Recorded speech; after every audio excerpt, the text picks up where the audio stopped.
Welcome to all members and chambers from across Newfoundland and Labrador.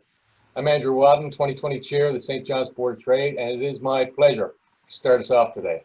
We're very pleased to host today's event in partnership with the Atlantic Chamber of Commerce, and indeed we have reps from the Atlantic Chamber on the call here with us. A special thanks to our candidates today, Dr. Andrew Furey and Mr. John Abbott, for agreeing to participate in a discussion with the business community on matters that matter most to them. The board has been vocal on behalf of its membership, advocating that government continue to support the business community as we move from containment into recovery from COVID-19. A brief word about our candidates.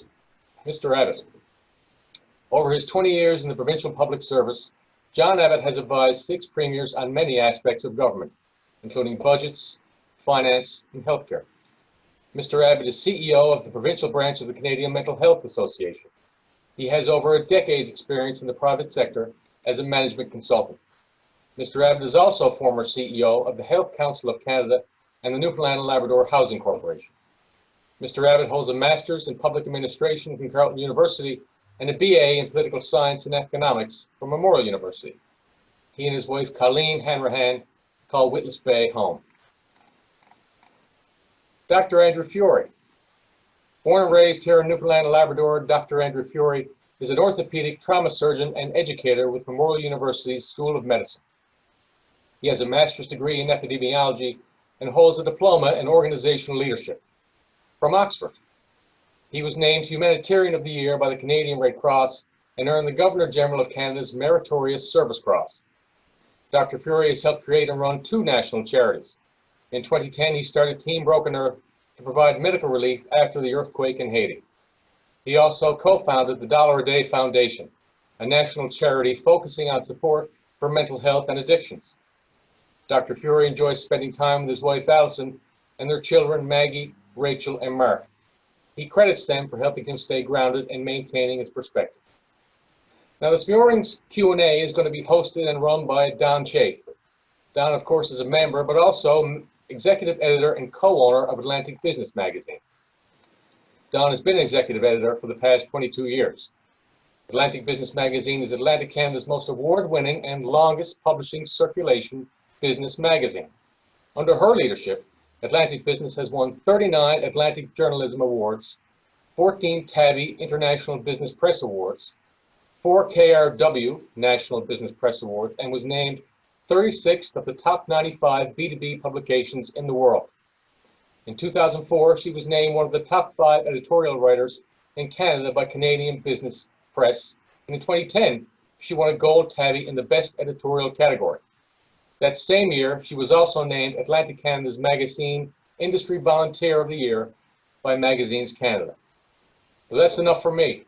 I'm going to send it over to you, Don. This is your show to run, and best of luck to everybody. Well, thanks so much, Andrew. I really appreciate that. I guess a very strong commendation. So thank you very much for that. I'm kind of blushing and embarrassed a little bit here. So thanks for the warm introduction. And I'm going to pay that back in return by saying thank you to the Board of Trade. The work that you have been doing during this pandemic has been phenomenal. The 12, 14-hour days, the advocacy, the reaching out, the getting information to your members. You have worked tirelessly, both you and your regional chamber, the Atlantic Chamber of Commerce. So kudos to you all for a phenomenal job. To all of the Newfoundlanders and Labradorians who are participating today, welcome to the Premier Perspectives. In addition to being live on Facebook and Zoom, today's event is being recorded. It will be posted for later viewing on the Board of Trade's on-demand page. So you'll find that on their website, and it's also on YouTube. So let's look at the state of the province that these 2 candidates are campaigning to be the leader of. So, we are not in great shape. Mr. Abbott himself has said that we're looking at a $2 billion deficit by September. The general campaign so far has been quite interesting. I know from speaking to some of the representatives around town and people who are, following the race very closely, that Mr. Abbott's support base seems to be very strong in older and rural voters in particular. And in a typical campaign, that would be an incredible strength. Why? Because those are typically the people who are most likely to get out to vote, but these are atypical times. So we have a lot more younger voters who are, I guess, involved and engaged. And also, this is a virtual campaign. So I suspect that evens out as we're moving forward. Both of these candidates want to negotiate with the federal government, and I think that they have to, in terms of how we are going to deal with the deficit. But then that begs the question, what are we going to have to give up as a province in return? Both of these candidates also are committed to economic recovery committees. One talks about a volunteer task force, the other talks about having an official committee and a chief economic recovery officer. So there are some commonalities. And we have so many issues to address over and above what's happening with the economy. You look at the state of the infrastructure in the province, there are some real issues there that have to be addressed. Affordable childcare is a huge issue. The fact that we have to get more diversity on the ballot and more women on the ballot. And I think that, that's a particular problem for the Liberal Party. You look at when you get someone who is as strong a female candidate as Cathy Bennett, feeling threatened, feeling afraid because of, not having enough support within her party and, from the public. How do we get more women who are going to be engaged and want to be part of the campaign? We need more supports for the elderly. We need more supports for mental health. We need more environmental protection. What are we doing to protect the environment and invest in innovative industries? It all comes down to the big question, why would anyone want this job? So let's look specifically at the two candidates and just really quickly. Some of the criticisms looking at from Mr. Furey's campaign on social media is that he has been a little too vague so far. So strong on vision, but low on detail, that his plan is apparently to plan. Looking at Dr. Furey's background, I suspect he wouldn't enter the operating room without knowing the procedure he's about to perform. He couldn't co-found and manage two charitable organizations with thousands of volunteers without a detailed plan. You can't erase a $2 billion deficit through consultation alone. I suspect he has a plan. I'm looking forward to this morning's discussion, hoping that he's going to reveal some more of those details for us. Mr. Abbott, we've heard a lot about his experience at the highest levels of the provincial public service. We're looking at 20 years, 6 premiers. That's a lot of experience.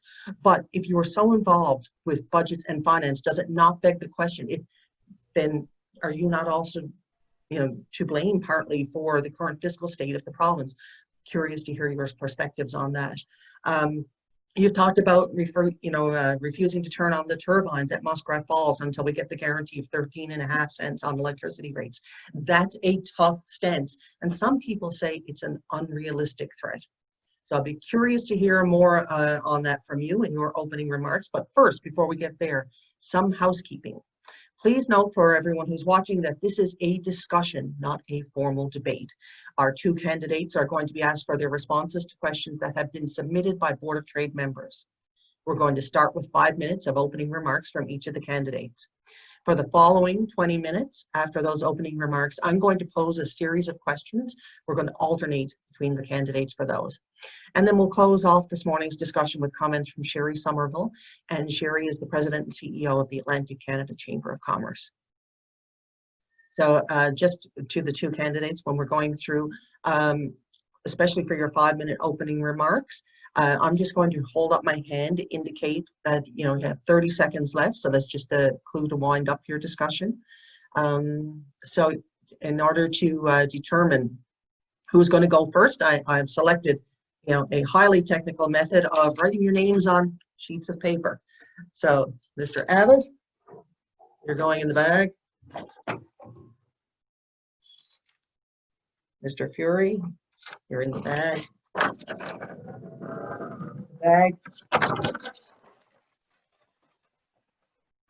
So our first speaker this morning, with 5 minutes of opening remarks, is going to be Dr. Andrew Furey.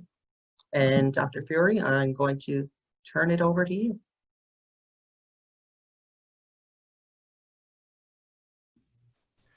Well, thank you very much, Dawn. Thanks to the St. John's Board of Trade and the Atlantic Chamber of Commerce for this opportunity to speak here today.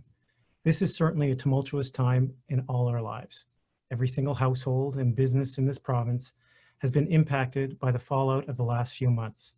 From Snowmageddon through COVID-19 pandemic, your businesses are facing unparalleled challenges. But as a business community, you have shown how resilient and adaptable you are. You are a driving force in our province. I'm looking forward to working with you and the entire private sector to recover and grow our economy. That's right, you heard me right, recover and grow our economy. We don't need cynicism permeating throughout Newfoundland and Labrador right now. Given all the external forces, it's tough not to feel down, but that's just not who we are as Newfoundlanders and Labradorians. We need a plan and we need to act. We can't afford now, more than ever before, from the hip, hasty decisions. First and foremost, we need the federal government to work with us, not against us. There is no us versus them. There is only us in this equation. Ultimatums don't work, never have, never will. Newfoundland and Labrador has been a proud part of the Canadian Federation for over 71 years. There have been good times and there have been bad, like any family. But having a strong working relationship with Ottawa right now is critical. But we just can't rely on Ottawa to do all the heavy lifting. Here at home, we must do our part to help rebuild and recover the economy. From tourism to our fishery, those industries that have been hit especially hard by the pandemic must be injected with new ideas. Just last week, I visited a fish plant on the Burin Peninsula. I saw firsthand how 125 people could work safely and productively in a modified space. With ideas like this and innovation, we can change how things are done.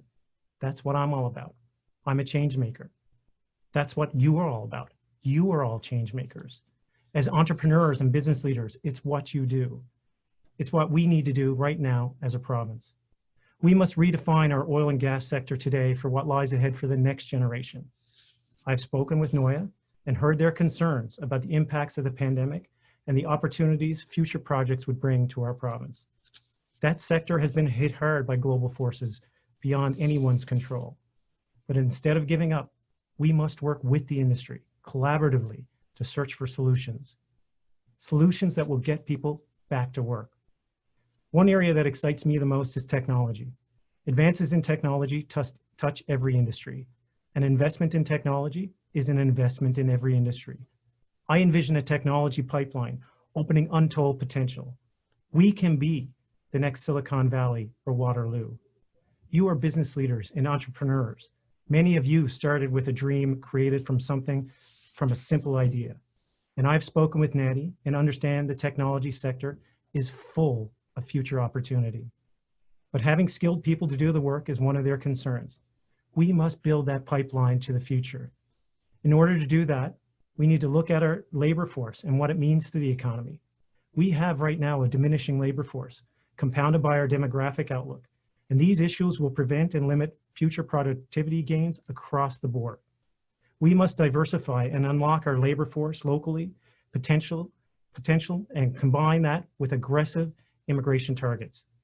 That means training and retraining Newfoundlanders and Labradorians to meet the demands of our future industries. And we need to do this in a way that creates diversification in our economy.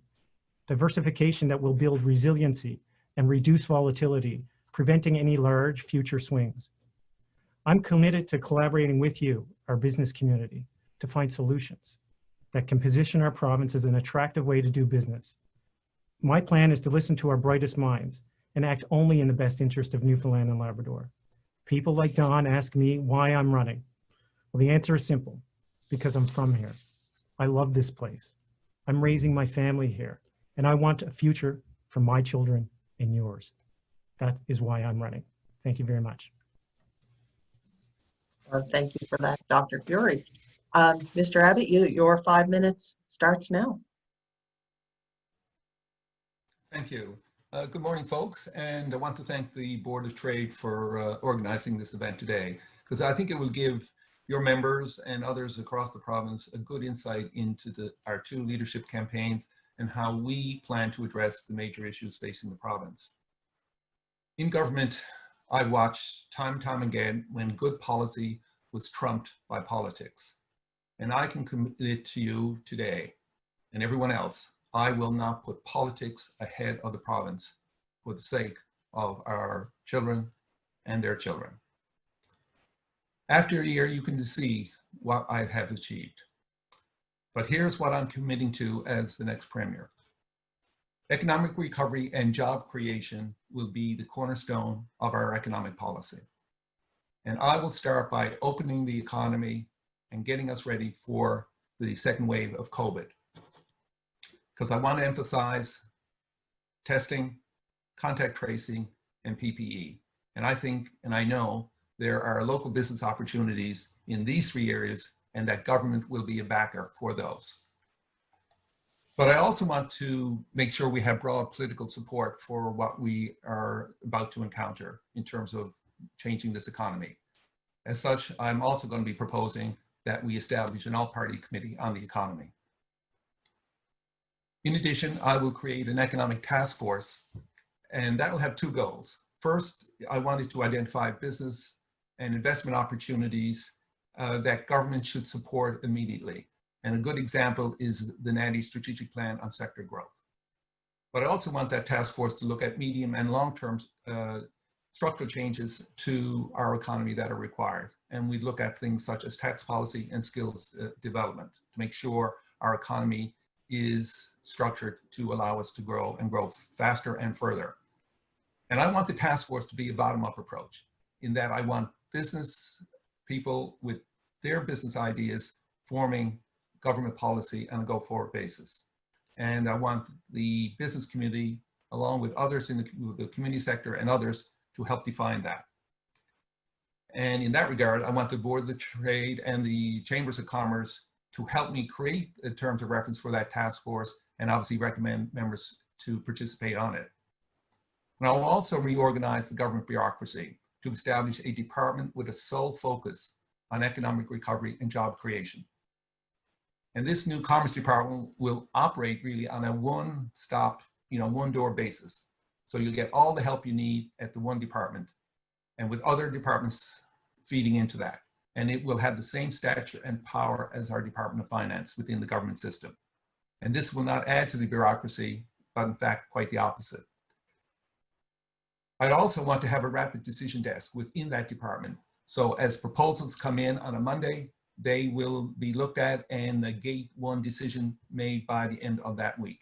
If your investment ready and your strategic plan and everything is a go, then there's no reason why we should delay having those approvals in place. And I will make sure that the supports are in place to do that. No different when you go to a bank, when you're looking for a business loan or a mortgage. And I will make sure we have performance standards in place that are established and reported publicly, so the business community and others will know what's happening. I will want to reduce and go after red tape with a focus both on the regulations and the government business processes themselves. And this is, I think, is an area where the task force can really weigh in to help government. And I will reduce spending. That's a given. And I will reduce the size of government. I know how to do it. I will do it because we have no choice. Now, the decisions we make in that regard will transform how government does work for generations. And that's what we need to do, because the last time we did that was in the 70s. When it comes to electricity rates at Muskrat Falls, my position is quite clear. The only way we are going to get the promised 13.5 cents a kilowatt hour is if Ottawa meets us at on our terms. We have 6 months basically to get this in place. So I need folks to move on that so our households, businesses, and communities won't go bankrupt, or the province won't go bankrupt. When it comes to enhancing the role of women in business and society at large, government needs to do a big push here. And I will make sure all our policies and programs are gender neutral. I will make representation on boards and agencies at a 50-50 split a given. And I will expand daycare and subsidies. So you can see I have Thank you, Mr. Abbott. Aggressive agenda. Thank you. Okay, thank you. I do wish this was a different format, or I'd love to follow up with both of you so that was more of an interactive discussion, but that's not what's permitted here this morning. Between time constraints and the questions that have been submitted by the Board of Trade, that's what takes precedence here. I just want to point out, this is a horrific time for a lot of businesses. They're struggling, they are closing. This pandemic, but combined with Snowmageddon earlier the year, has, it's just been devastating for the business community. Businesses, the taxes they generate, the wages they generate are essential to the economy. But if there's one thing we've also learned from this pandemic, is that it has opened the door to really new, innovative, creative ways. Like, people are ready to embrace change at this moment more than they ever have been before. So it's certainly opened opens the door to a new approach to leadership. So with that in mind, I'm going to pose the questions to you that were submitted by the Board of Trade members, and look forward to hearing those kinds of new, bold, creative, innovative ideas from both of you, because that's what this province needs at this time. So we have approximately 20 minutes for this portion of the discussion. The first question that was submitted by the Board of Trade members, and I'm going to put this one first to Mr. Furey, Dr. Furey. Newfoundland and Labrador has had great difficulty with managing our finances and has developed a deficit culture where we are always putting the cost of government on the provincial credit card. Former Finance Minister Cathy Bennett tried to address these issues, but she was crucified really by the public and also by some of the other members within her own party. So yes, the pandemic will create unique challenges for the near future, but how do you intend to govern differently? How will you move the province away from this theme of deficit spending? And I'll pass that over to you, Dr. Furey. Well, thank you, Dawn, for the question. We will govern differently by seeking the best advice and collaborate with experts regardless of where they come from. This won't be an I show, a one-person show. This will be a collaborative show. We have seen how single-handedly or power-based in one person can lead to poor decision-making. We need to use the experts right now. Like in an operating room, you can't know everything about everything, but true leadership is surrounding yourself with people who are experts in each field and listening to them, seeking their advice, and making the best evidence-based decision moving forward. You're right. Deficit budgets are common right now. Countries around the world are investing billions and trillions to stabilize and stimulate their economies in the face of COVID-19. But in particular here at home, we can't let those deficits become structural for the future of the province. I've spent a lot of time thinking about the budget and the deficit style that we've all become accustomed to. But the reality is, even before COVID-19, we had a fiscal gap that was about 2 to 3%, representing about $1 billion a year. And if we don't change our patterns of behavior or address our outmigration or change the demographics of our province, this will double all too quickly. When examining the fiscal gap, we need to look at several different parameters, the most obvious of which are increasing revenues and decreasing expenditures. We also need to look at the labor force and our productivity. We need to act quickly now to make sure a program review is in place, which is where the real savings are. No waste can be tolerated. Are we providing the programs that we need, and are they returning a prudent return on investment? Most importantly in this equation, we need to grow and diversify our economy so that it's returning revenues that we need. We can do this in areas like technology and build a pipeline to the future.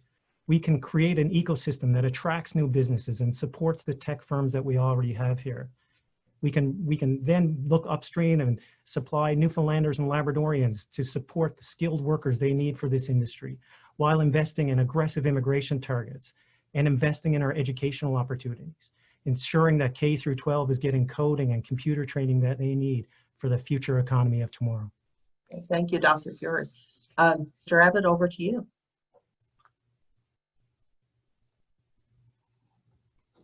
Dawn, thanks for the question. I think that's one of the most critical areas that the government is going to have to face starting August 4th for the new Premier.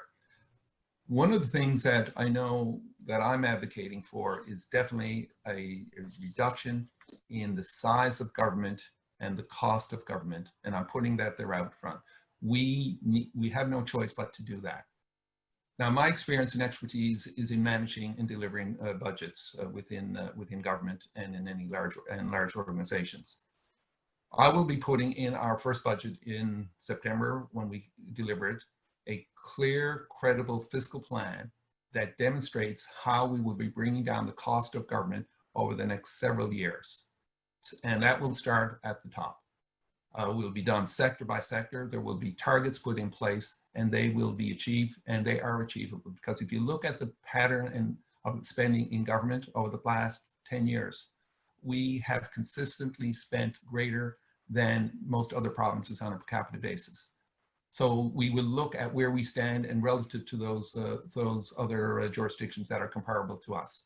And I have looked at those numbers, and we have lots of opportunities. If we were spending at the same as other provinces, we would most likely, before COVID, in a surplus situation. So there's lots of room. Now, there's a lot of choices to be made here, but we got to make sure we focus on the right choices. We have room to achieve savings in healthcare and still improve health outcomes and access. The same in education, in transportation, every sector. And they're the things I know well.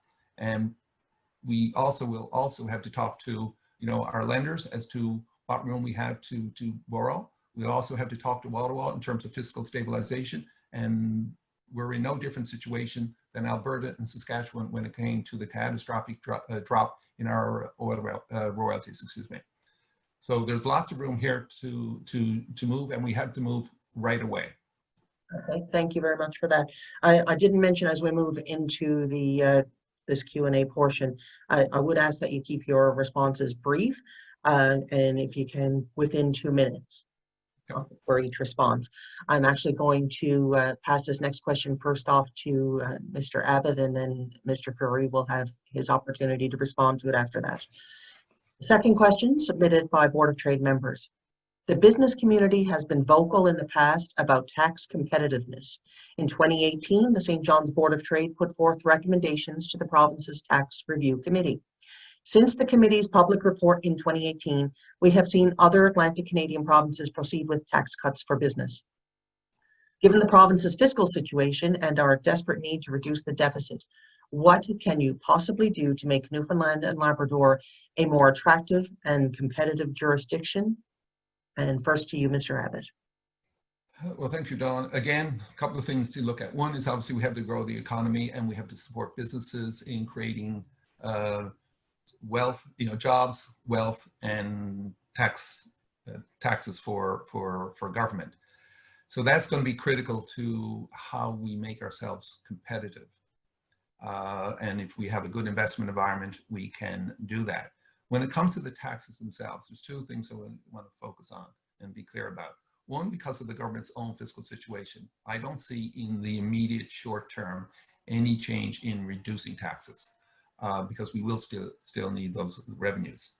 But as I said in my opening statement, I would certainly want the economic task force that I'm going to create to look at our tax policy, how competitive we are, and what changes we would need to make. And there have been obviously the previous reviews done. How relevant are those findings today, and how we improve on that? And then we would look at, over the medium longer term, how we look at our tax policies and how competitive we are with the Atlantic and the rest of Canada, and who we are trying to attract here to the province. So there are the two ways I'm looking at that right now, Dawn. Dr. Furey, what would you do to make Newfoundland and Labrador more attractive and competitive for business? Well, thank you, Dawn. Due consideration for tax efficiency is most important for the future of Newfoundland and Labrador, so that we can create an attractive business climate right here at home. We need to make sure that we're attracting new businesses through incentives while supporting our homegrown businesses here. I've looked at the St. John's Board of Trade Comprehensive Review of Taxation from 2018, and in the time allowed, just let me comment on two particular points. First, I'm committed to reevaluating the payroll tax on a more frequent, regular basis. That hasn't been done in the past, to ensure that the exemption is appropriate and not punitive to future businesses. Second, I think all tax programs in government need 5-year regular reviews to ensure that tax efficiency is present. This is consistent with how I approach all problems, encouraging people to work together to ensure best outcomes. We're taxed enough. We need to look at corporate tax rates to ensure we are competitive. We need to make sure that there is a balance and not an impediment to future growth and development in this province. I would love to see us move towards the lowest small business tax in the country in the future. We all understand the need to tax, but it can't be punitive to our future business and economic development. We need to ensure that this is an attractive place to do business, attracting foreign investments while supporting our homegrown opportunities. Thank you for that. So if I could just add, I mean, it's so certain that taxation and what it takes to make it, a competitive business jurisdiction is so essential. The tie between the provision of social and governmental services and the revenue that's created by the business community are so intertwined. We really need more of both. So you can't improve as a society without having more revenue coming in and people Absolutely. having access to jobs. So anything that can be done to make Newfoundland and Labrador a more competitive and attractive place to do business, keep the doors open as opposed to having to close, it is going to be welcome news for all the Board of Trade members. Question 3, and this is going to go to Dr. Furey first and then to Mr. Abbott. This past year, government conducted a review of minimum wage in Newfoundland and Labrador. The Minimum Wage Review Committee recommended that the province keep the wage tied to the Consumer Price Index, which would create reliability and predictability for businesses and employees. The province did not listen to the advice of the committee and increased the minimum wage beyond what was advised. Will you commit to removing the politics from the minimum wage and keep it tied to the Consumer Price Index, Mr. Furey? Absolutely. I think it needs to be tied to the CPI. Look, I wasn't privy to the previous conversations between government and the independent committee, but I will commit to ensuring that the independent committee's recommendations in the future are implemented. Minimum wage is a great tool to help raise people out of poverty, but it's not the only one. We need to reflect as a society and examine poverty in Newfoundland and Labrador, but we need to use all our tools in our toolbox to help people lift out of poverty and grow the middle class. Minimum wage needs to be tied to an indicator that allows for a stable and predictable environment so that businesses like yours can plan with certainty for the future. To be frank, I think what really happens here is this ends up being a competition amongst our Atlantic neighbors. No one wants to be the lowest. I'd love to be able to work with our Atlantic premiers to ensure that we're moving towards a harmonized system so that we're not out-competing each other, that we're growing this together, linked to a consumer price index. Mr. Abbott, your response to this question: would you commit to removing the politics from minimum wage and tying it to the consumer price index? Well, I have no problem with the premise around the politics and minimum wage in terms of wage policy. Yeah, we have, as I said at the outset, politics out of all government decision. So there's a couple of things. One, and even today with COVID and as we move forward in terms of the impact on the economy, so it suggests to me we'd even have to look at what the current minimum wage in terms of any planned increases would be in the next 6 months or year. Such as things, do we even pause? But that's just a question mark. But more importantly for me is I do believe as a province, we need to make sure that our workers have a living wage.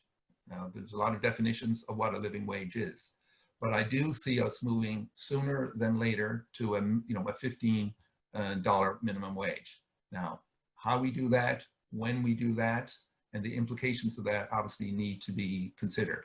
So my take on that is that I will look at looking at the Economic Task Force and having them address that issue so that we can look at how we can move, when we can move, and what the implications are. And for those small businesses that would be most impacted as we move forward, what other avenues do we have, such as tax credits and the like, to support them so that they aren't literally holding the bag when they're least able to afford it. So they're the factors that I want to consider. Thank you. The next question pertains to probably one of the most contentious issues in the province right now, and that is power rates. The future of power rates is creating a lot of anxiety for everyone in Newfoundland and Labrador. The people of this province have been yearning for their elected leaders to transparently tell them what will happen next. As Premier of Newfoundland and Labrador, what would your plan be for the future of power rates? And Mr. Abbott, this is your question first. Again, Dawn, I've stated there in my opening that the issue of Muskrat Falls and electricity rates need to be addressed and resolved over the next 6 months, because the path we're on with Muskrat Falls is not sustainable by any stretch for anybody in this province. Our rates would double and probably could even go triple based on the cost, because the costs still continue to increase. So that's really why I'm taking the stance I am at this point, is to make sure we can come up with a deal with Ottawa and Emera or anybody else that allows us that 13.5 rate. So we need to look at that forward. In the meantime, once we have that in place, we have to look at rates over the longer term, because obviously costs will increase. So the more we can electrify, reduce cost, we've got 2 distribution systems in the island, how we bring those together. We got Nalcor and Hydro, make sure we can bring them together to reduce cost. And obviously look at a greener economy so that households also adapt, so they will rely less on the oil generation and can go to electrification. So we've got all of those factors at play, but the first one we have to get resolved is the rates concerning Muskrat Falls. Okay, thank you, Mr. Abbott. Dr. Furey, your question, what is your plan for the future of power rates in the province? Well, thank you, Dawn. This is an incredibly important question for all Newfoundlanders and Labradorians. My plan is to work with the federal government, not against them, not to extort them. I'm not interested in shutting off generators. I'm interested in opening up conversations. We all know that this project's not done. We need to concentrate on getting it done, getting it finished, getting it done effectively and efficiently so that we can maximize the value of this asset for Newfoundlanders and Labradorians. The issue with not starting the generator or not taking the keys is it's not a realistic one. I mean, this is a form of pulling down the flags towards Ottawa, but we all know that flags cost very little. Not turning on the generators in reality will cost us untold billions. I mean, there's even an indemnification clause within the contract that says that we just can't do this. We'd still be on the hook for this cost if we didn't turn on the generators. It's the same as walking away from a mortgage and still expecting to have keys to the house and access to the credit card. It won't work. More importantly, it would jeopardize our future bond markets, and our credit ratings would plummet. Our cost to borrow would skyrocket, and our interest rate payments would exceed those that we're paying in healthcare for what we're paying to deliver healthcare. We have contractual obligations to Emera and others, and I will work with them and the federal government to ensure we're getting the best deal, but we can't walk away. Like all of you here today, running your own businesses, you have obligations, you have responsibilities, and it's incumbent that we honor them. We need to get it done. Not turning it on will cost us more and weaken our position in the future. With respect to the rates themselves, we need to work with the federal government. And before COVID-19, we saw Minister Minot was committed to keeping rates to 13.5 cents until commission. He also committed to working with us to ensure that rates were as low as possible going into the future. Look, the federal government is complicit in this project. There are partners in this project. There's no one in the province now in the current economic state and fiscal state of this province, of this project, who would want it as it is, but we have it now. We had to work with our partners to ensure that we're keeping rates as low as possible, affordable, so Newfoundlanders and Labradorians can create a sustainable lifestyle and grow businesses and develop here at home.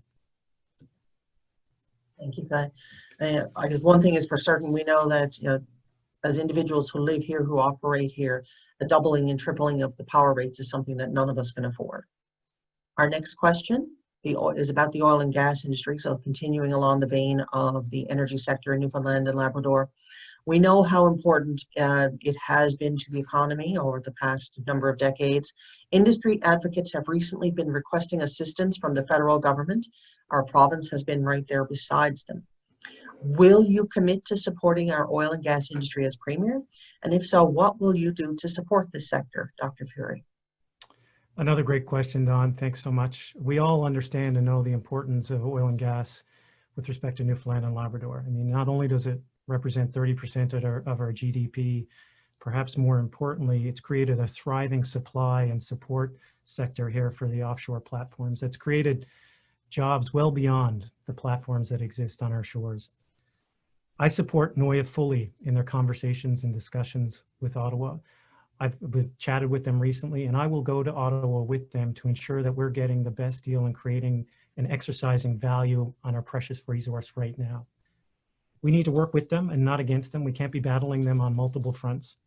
We have oil, which is amongst the lowest carbon footprint in the world. It's not landlocked. It can go straight to market. We need to exercise the value of that incredible resource while it's still valuable and market it to the world. That being said, the oil and gas and environment are not mutually exclusive. Right now, we are in a time of human transformation and transition. like that of the Industrial Revolution. Right now, we're undergoing an environmental revolution. And as the world moves from non-renewable to renewable resources, Newfoundland and Labrador is perfectly positioned. We can win on both sides of this equation. It's not one versus the other. We are blessed to have an abundance of green and an abundance of oil and gas. We need to exercise the value of that precious petroleum product while it's still valuable and use the proceeds and the revenues to grow and diversify the renewable resource so that we can be the battery that drives the eastern seaboard and eastern Canada. Thank you, Dr. Furey. Mr. Abbott, what would you do to support the oil and gas sector, assuming that you would? And, and again, will you commit to supporting oil and gas if you were Premier? Certainly want to be on record for supporting our offshore sector. And the importance it has is in obviously the current jobs and the wealth it creates and the royalties we get from that to run services for government. Equally important is the ability for us to transform to a greener economy, and we will need those royalties to allow us to do that. I think most of Newfoundland and Labradorians certainly understand that. And the other factor here is, of course, what the industry can do for itself. And we need to have those kinds of conversations so that they become more competitive as a sector vis-a-vis the international offshore exploration and development sector. And I want to work with the industry there. I think one of the big things that can happen in the very short term is we need the owners, operators of these the large offshore companies, the Hibernias and the Exxons and all of that, to make sure they are aligned with with NOIA and NOIA with government, the provincial government, and then together go to Ottawa and lay out a clear plan of attack, as it were, with them. As here is what we are looking for. It's only reasonable. Ottawa benefits the most from the offshore developments in terms of tax revenues and economic activity. So there is definitely a business case to be made here. And I think many of us know the potential that's out there. We need to maximize that. And we do need to do a bit of a better marketing job, I suspect, both within Ottawa and across the country. And I think we would have allies in Western Canada as well to help us to support that industry as we have helped them. So that's the kind of approach I would take. All right, thank you, Mr. Abbott. We have just one last question, then we're going to move into a minute each of closing remarks. This final question, Mr. Abbott, is going to direct to you and then to Mr. Furey after that. Government has implemented an attrition program in order to decrease expenditures. However, in the last number of years, the size of government has not decreased. Would you maintain the government's current approach, or would you take a different direction to decrease expenditures, Mr. Abbott? A good observation. Yes, we talked about attrition in government, and I was in government when we were doing that. My view is we weren't serious enough about it, we weren't aggressive enough about it, and yes, the size of government didn't come down to the degree that people expected. So I certainly, and I know that world, and I can deliver on that. But also want to look at early retirement for older workers. So as we adjust sector by sector, we need to have the right tools in place to do those adjustments. I am not for across the board layoffs. That would be catastrophic at this point in time. I don't think it's the right thing to do in any event, but it would certainly hurt, would freeze up the economy.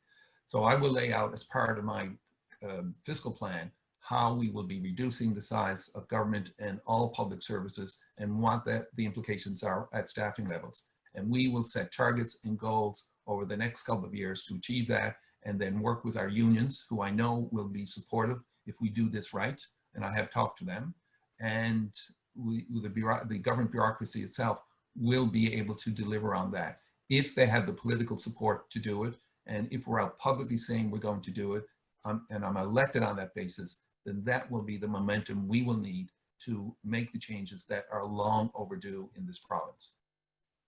Thank you, Mr. Abbott. Dr. Furey, in terms of decreasing expenditures, would you also work on decreasing the size of government? Would you take a different direction? Thanks for the question. First of all, our public service is an incredibly important part of who we are, but it has grown over time. It's taken 10 years for it to get to where it is. We need a responsible, balanced way to right the size of the civil service. We also need to, that can't be done with massive layoffs. And I agree with my opponent here. I think it can be done through well-planned, measured, balanced approach through attrition and early retirement.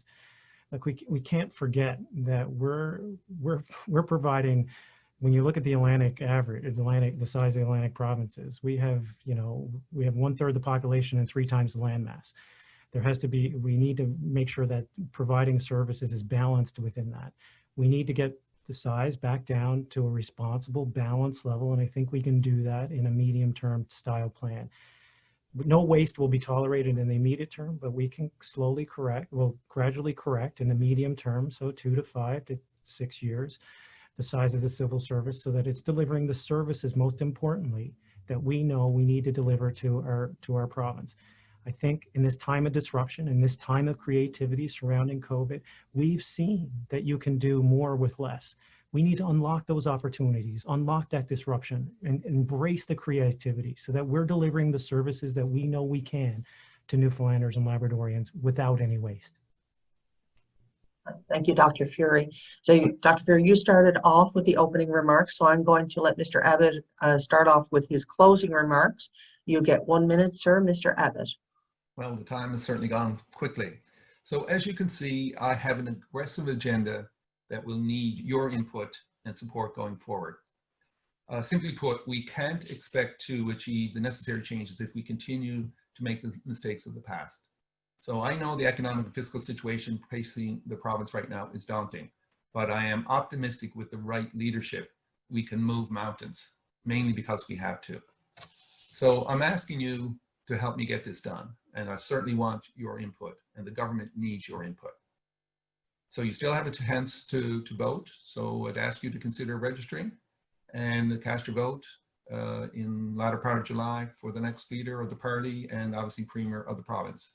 It's in all our interests that we get the right person in the job going forward. Thank you, folks. Really appreciate the time. And Dr. Furey. Well, thank you all for joining today, and thank you, John, for once again discussing ideas. It's ideas like this and conversations like this that will truly solve the problems that we're now facing. But friends, right now you have an important choice to make. The Liberal Party leadership race is an opportunity to engage in the future of Newfoundland and Labrador. Our province is in a tough situation right now. There's no doubt about it, but it's not hopeless. We have a chance right now to make the changes, the right changes, to work together for a brighter future for all of us. Just as we have through Snowmageddon and COVID-19, just as we are all trying to do today. As business people, you know what it takes to get the deal done. You can't walk into a negotiation with a list of unrealistic demands and no ability to follow through. The business community has supported Newfoundland and Labrador, and we need now to support you.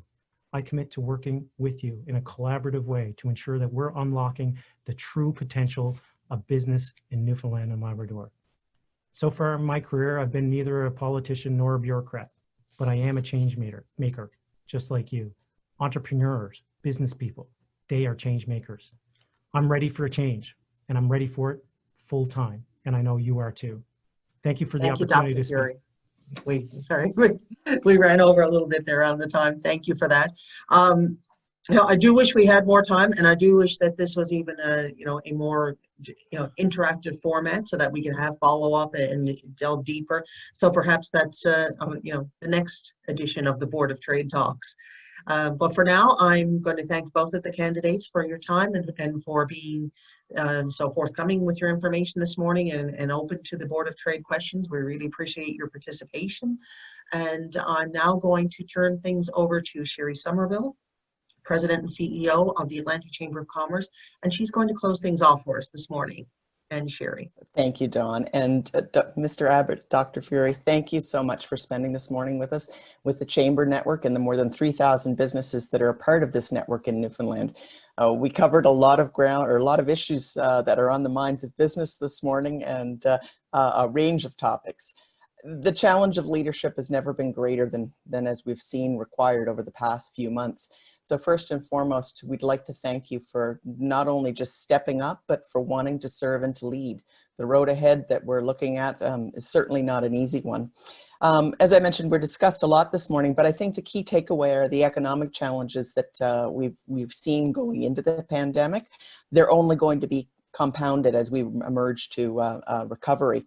And the chambers continue to hear from members on issues such as controlling our spending and getting the deficit under control, fueling population growth, unleashing the potential of our natural resources, and in particular, the offshore oil and gas industry, and also policy initiatives to reduce the tax and red tape burden so that businesses can recover, grow, and invest. These are just a few of the things that we continue to hear, and we know coming out of COVID, the impact to business, we've only just begun to see what that will look like. So over the last 4 months, we know that business and government, we've never worked more closely or collaboratively, and we want to continue this trend with you. We want to work together with the next leader and their government to position Newfoundland for recovery, growth, economic stability, and prosperity. So you've given us a lot to reflect upon this morning. I want to thank you for on behalf of the chambers, behalf of the network, for taking your time to spend here this morning. Good luck to you both, and thank you again for your willingness to serve. We look forward to working with you.